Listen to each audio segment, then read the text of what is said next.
Yeah, we knew it was gonna be 4 to 5 plays are gonna decide the outcome, and Montana made those plays and did a really nice job, and hats off to those guys.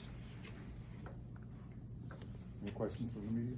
Coach, up 24-3, where do you think Montana was able to swing momentum in their favor? I think the special teams, obviously, you know, they were better than us in special teams. We were hoping to break even, but you know, those guys did a nice job for them. What was your strategy in terms of your kickoff unit with number 19 back there for Montana? He's been so dangerous all year.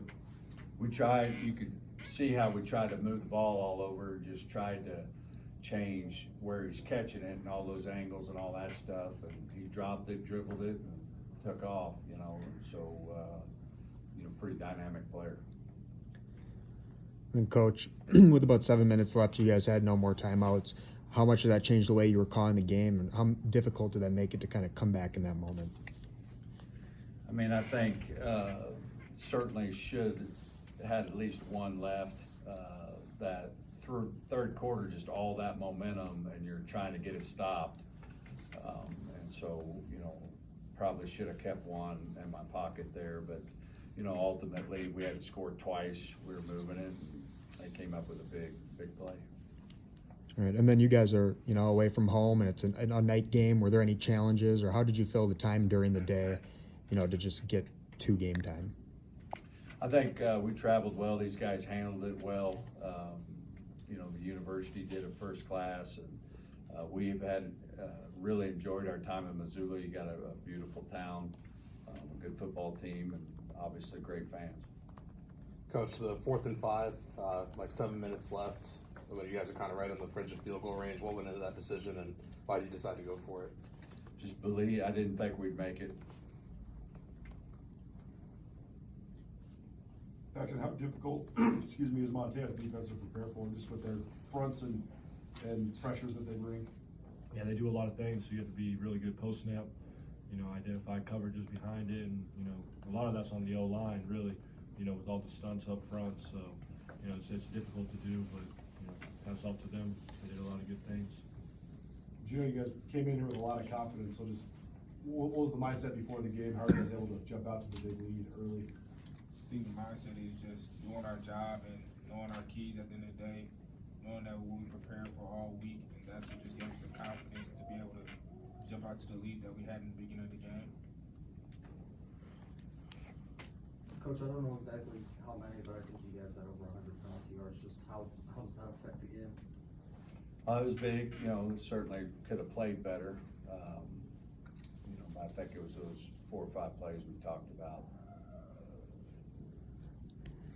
Paxton, I know it was your first game back in a few. How did you feel health-wise, and just how were you out there?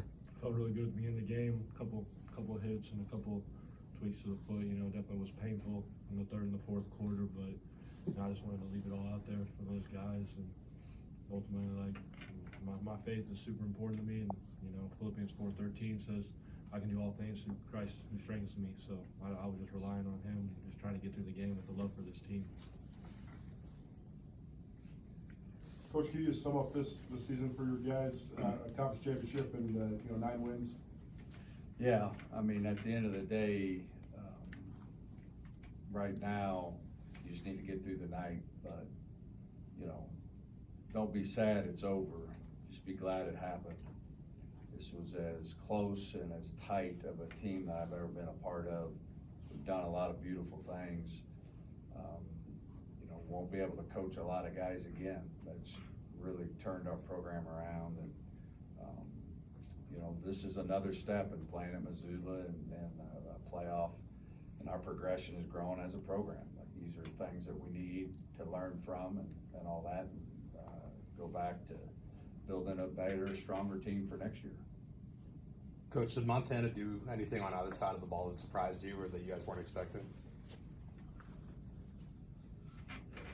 No, I mean, I think we had a good idea the whole time. You know, I think it was, you know, just some 4 or 5 plays in there.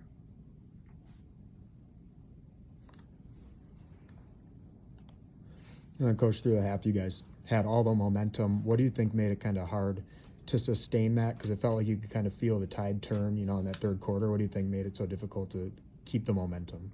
Well, just the big plays, the first half, the crowd wasn't necessarily a factor, and we had played well. In the second half, it became one, and you know how momentum is. That's why I was calling timeouts, was trying to just get everybody settled down. But it was the punt return, kick return, and the long pass, and 21 points there that turned it. And, they do a good job. Coach, I guess the same question about the kick return as on the punt. Were you trying to keep it away from their punt returner? Yes. Towards the end, we did a little bit better job, but hit the ball a couple times. On kickoff, he totally hit it. We have a freshman there, and I know he did everything he could, but kicked it away from our coverage, which isn't great. Any other questions for Coach or the student athletes? All right, thank you. Thank you.